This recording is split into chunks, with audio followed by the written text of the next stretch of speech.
అనురాధ ఏం జరిగింది చెప్పు. ఏం జరగలేదు, రమ్మంటే వచ్చిన. అలా కాదు, నీ పెళ్లి ఎలాగ జరిగింది? చిన్నప్పుడే జరిగింది పెళ్లి, చిన్నప్పుడే జరిగింది. తర్వాత ఏం జరిగింది? తర్వాత మా నాన్నకి మా అత్తయ్యకి గొడవ అయింది.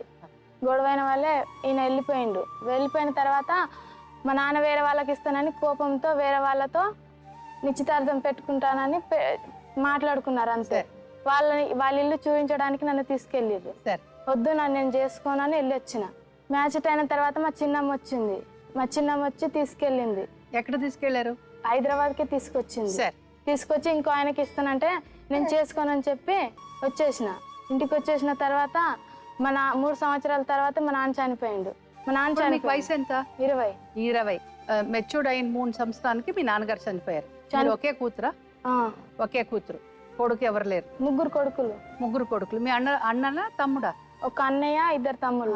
వాళ్ళందరూ ఎక్కడ ఉంటున్నారు? మా ఇంటికి మహారాష్ట్రలో ఉంటారు. మహారాష్ట్రలో ఉంటారు. తర్వాత ఏం జరిగింది చెప్పండి. తర్వాత మా నాన్న చనిపోతే వచ్చిండు. అందరు అన్నారు ఈయన ఫస్ట్ భర్త, ఈయనకి పోయి ఇంకా వేరే వాళ్ళని ఎందుకు చేసుకుంటావు అంటే, అవును నేను వేరే వాళ్ళని ఎవరిని చేసుకోను, మా బావతో నేను పోతా, మా బావ దగ్గరనే ఉంటాను నేను అన్నా. మీరా? అప్పుడు ఆయన చెప్పలేదా నాకు పెళ్ళి అయ్యింది 2 పిల్లలు ఉన్నారు అని? చెప్పిండు. ఆమె వెళ్ళిపోయిందని చెప్పిండు. వెళ్ళిపోయిందని చెప్పావు. ఎందుకయ్యా అలా చెప్పావు? రావట్లేదు కదా, ఆమె రావట్లేదు అని చెప్పి. తప్పు కదయ్యా బాబు. నీకు ఈయనకి ఇదే ఫస్ట్ మ్యారేజ్. నీకు ఇంకెవరితో సంబంధం లేదు, ఎవరితో పెళ్లి చేసుకోలేదు, ఎవరితో ఎంగేజ్మెంట్ చేసుకోలేదు. ఎంగేజ్మెంట్ కూడా అవ్వలేదా? అది అన్నం పప్పు పెట్టిరు అంతే. పెట్టారు, అది కూడా ఎంగేజ్మెంటే కదా. అదంతా నాకు తెలియదు ఎంగేజ్మెంట్ అంటే. మీరు 10 రోజులు ఎవరితో మీరు వెళ్ళారంట కదా? ఎవరు? 10 రోజులు ఏం వెళ్ళలేదు, 2 రోజులు మా పిన్నితోనే వెళ్ళిన. మీ పిన్నితో వెళ్ళారా? అయితే మాకు చెప్పత్తలే కానీ మేడం, చెప్తే వీళ్ళు ఏమని అనుకుంటూ కావచ్చు. కానీ అసలు విషయం ఏంటంటే, అప్పుడు నేను వీళ్ళ దగ్గర నుండి హైదరాబాద్కి వచ్చిన కదా, ఈయన మా బాబాయ్ అంటాను తీసుకెళ్ళినాం లేదా, ఈమెను తీసుకెళ్లారు కదా. వీళ్ళ చిన్నమ్మ ఇంకో చిన్నమ్మ, 2 చిన్నమ్మలు కలిసి ఈమెను తీసుకొచ్చారు. ఎక్కడికి? జగిత్యాలు తీసుకొచ్చి వాళ్ళిద్దరు పెళ్లి చేద్దామని.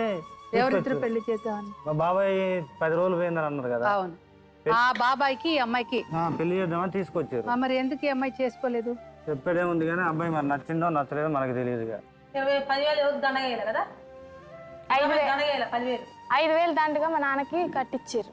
అది ఎందుకంటే నా బిడ్డ 20 రోజులు పోయింది కదా, 20 రోజులకి 25. దండగా అంటే దండగా కాదు మేడం, ఖర్చులు తిరగడానికి సంబంధమే లేదు. అది ఖర్చులు ఎట్లా కట్టేస్తారు?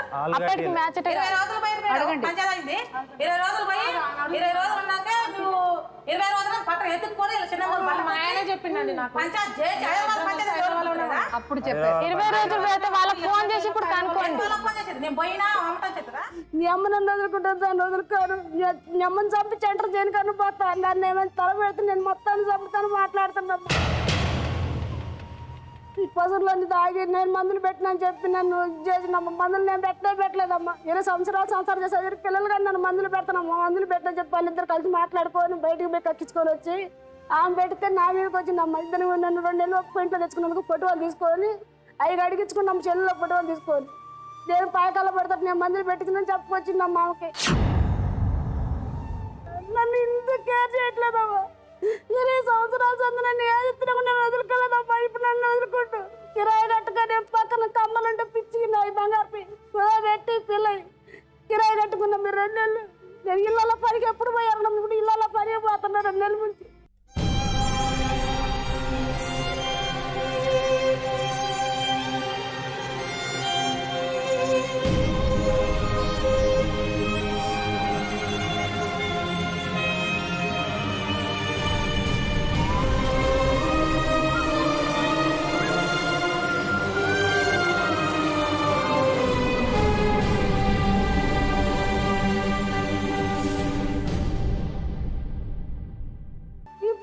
ఇంట్లో గత లేక పక్కన వాళ్ళు వచ్చి అయ్యో పాపని ఫోన్ చేసి మాట్లాడించి వాళ్ళు బియ్యం పెట్టి భూ పెట్టేది నాకు ఇంట్లో దొరకదు.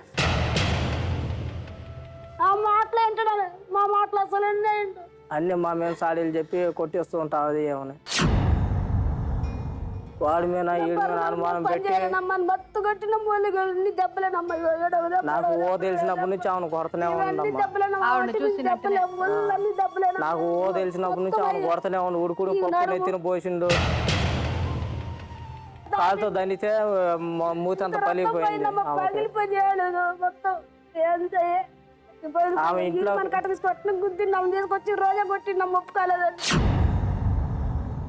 మంచిది కాదు, చాలా మంది చెప్పారు నాకు అది మంచిది కాదు, మందులు పెడుతుంటది అది ఇది అని అందరు చెప్పారు. పిల్లల కోసం వచ్చింది మాట్లాడుతున్నా.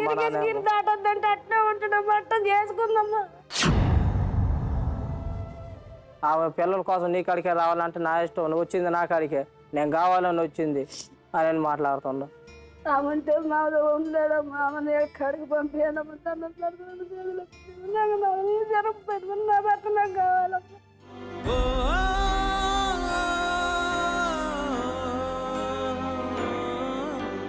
ప్రాణం పోయే బాధేదో ఈ నిమిషాన్ని తెలిసింది, బ్రతికుండంగనే కోసి నా గుండెను విసిరేసావే.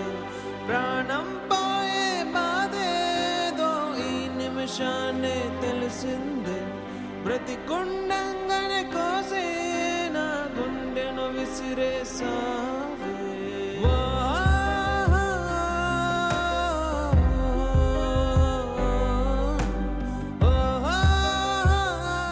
అందరు చెప్పారు, తమ్ముళ్ళు చెప్పారు, మాకు చెప్పాల్సిన వయసులో నువ్వు చేస్తున్నావు అన్న, అది పద్ధతి కాదన్న అంటే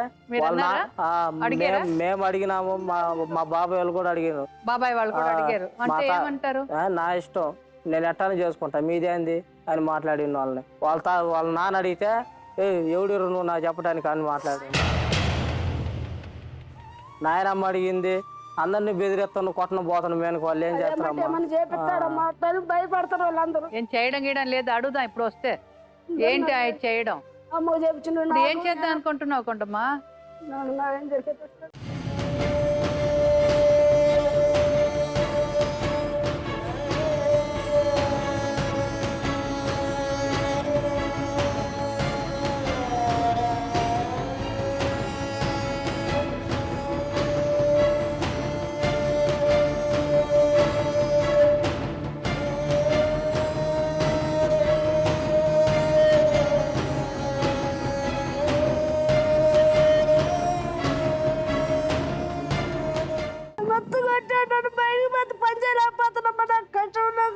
ఏం బాధపడద్దు, ఇక్కడ వచ్చావు కదా, కూర్చో. పిలుద్దామా మీ నాన్నగారిని? రమణయ్య రండి.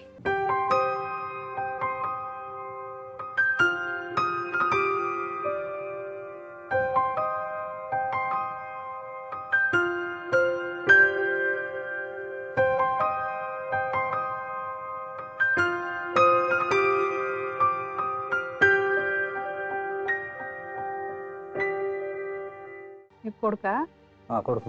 ఎంత మంది కొడుకు? ఇది 4వ? 5. మీకు 5. నీ పేరేంటి బాబు? నాన్నతో మాట్లాడుతున్నాడు. ఇద్దరు పిల్లలు పలానా కానీ ఎప్పుడైనా మీతో నాకు ప్రాణి ఆనందం ఉంది. దాంతో ఎందుకు రానిరు కన్న కూతుర్ని వదులుకుంటా వదిలితే పోతుంది, నేను వదలనుగా. అదలవదే అందని కదా, నేను వదలను. నువ్వు చేసిన పని ఎవరు ఎవడు వద్దంట అంత వెంబటే పో. మరి నేను పోయిన ఆల్రెడీ నేను పోదాల్సుకోటి ఇప్పుడు పోతా. ఏమైనా అడ్డం పెడతారా? ఎన్నిసార్లు మీరు క్షమాపణ అడిగినా కూడా ఇది క్షమించేటటువంటి తప్పు కాదు. దానికి తోడు మీరు ఏమంటున్నారు అంటే కనుక ఆ అమ్మాయి క్యారెక్టర్నే మీరు మళ్ళీ వేలెత్తి చూపెడుతున్నారు. ఎప్పుడు 20 సంవత్సరాల క్రితం ఆ మహాతల్లి మీ పక్కన కూర్చుని ఆవిడ ఏం ధైర్యం చూసుకుని మాట్లాడుతుందో నాకు అర్థం కాదు, కానీ అదే టోన్ అండ్ పిచ్తో ఆవిడ మాట్లాడుతుంది. వాళ్ళకి ఏం కావాలి అన్నది నాకు లెక్కలేదు, వాళ్ళని నేను నరుక్కుంటూ పోతాననేటటువంటి మొండి ధైర్యం. పిల్లల గురించి, శారీరక సుఖం గురించి ఒక కాపురాన్ని కులదోయకూడదు. ఇంత అన్యాయం చేసిన తర్వాత నువ్వు చేసినటువంటి పని కాస్త సముద్రంలో కాకిరెట్ లాంటిది. ఇంకొకటి మేమందరం కూడా సిగ్గుపడాల్సింది ఇక్కడ మాకు ఏమిటంటే అందరి తరఫున నీ గురించి మేము మాట్లాడడం ఏంటి? సరే ఆ ప్రయారిటీ ఇప్పుడు సాటిస్ఫై అయిపోయింది కదా. ఇందాక ఆ అబ్బాయి అడిగాడు కదా, మీరు ఇప్పుడు 5వ నెల ప్రెగ్నెంట్ కదా, వెళ్ళిపోండి. నువ్వు ఏ ఒక కారణంతో వచ్చిన దాన్ని నీకు వచ్చి ఒక అసలు ఇంపార్టెన్స్ ఇచ్చి మేము మాట్లాడకూడదు.